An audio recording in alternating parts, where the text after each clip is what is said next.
बुधवारी रात्री मला त्यांनी ऑर्थो ज्यूसमध्ये स्लीपिंग पिल्स दिल्यामुळे मी गुरुवारी पूर्ण दिवस, पूर्ण रात्र, शुक्रवारी पूर्ण दिवस, पूर्ण रात्र आणि शनिवारी मला थोडीशी जाग आली, कारण का ते मला बॅटने मारत होते.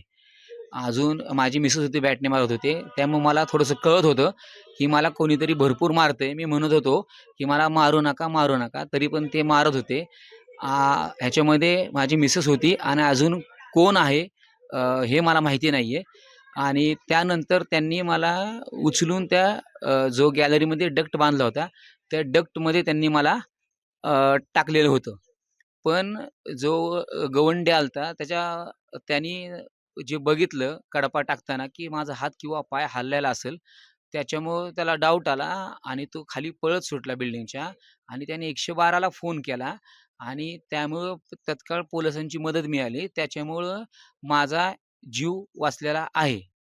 त्यावेळेस शनिवारी जो हा प्रकार घडला मला मारण्याचा आणि पुरून टाकण्याचा, त्यावेळेस मी, माझी आई आणि माझी पत्नी घरामध्ये होतो आणि माझ्या आईचा पाय फ्रॅक्चर आहे आणि माझ्या आईला पण तिने झोपेच्या गोळ्या दिल्या.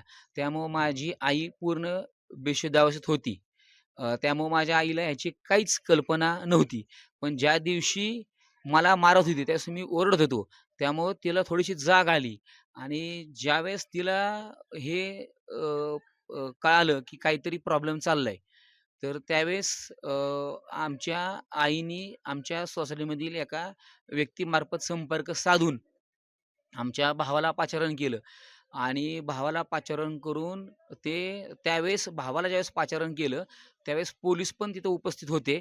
पण आमच्या भावानी दरवाजा उघडला.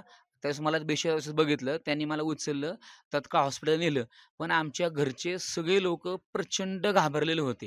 तात्काळ तपास व्हावा याचे सर्व अँगल म्हणजे कॅलेंडरवरती 13 आणि 14 जुलै म्हणजे ज्या दिवशी अमावास्या होती, त्या दिवशी त्यांनी नो रिझल्ट असं लिहिलेलं आहे. तर त्याचा अर्थ काय?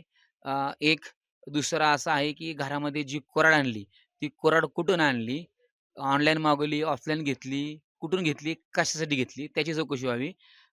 तिसरी गोष्ट अशी, की ते जे गुंगीचं औषध आहे किंवा झोपेच्या गोळ्या आहेत, ते तिने कुठून आणलं? ते तिने ज्या मेडिकलवाल्याने तिला दिलं, ते विदाऊट प्रिस्क्रिप्शन दिलं, तर ते का दिलं? त्या मेडिकलवाल्यावरती कारवाई व्हावी. त्या मेडिकलवाल्याचं तत्काळ त्याला अटक व्हावी. त्याचं लायसन कॅन्सल व्हावं, ही एक माझी विनंती आहे.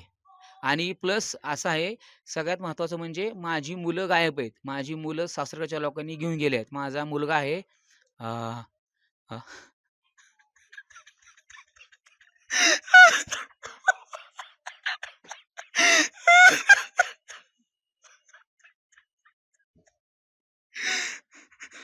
माझी दोन्ही मुलं गायब आहेत.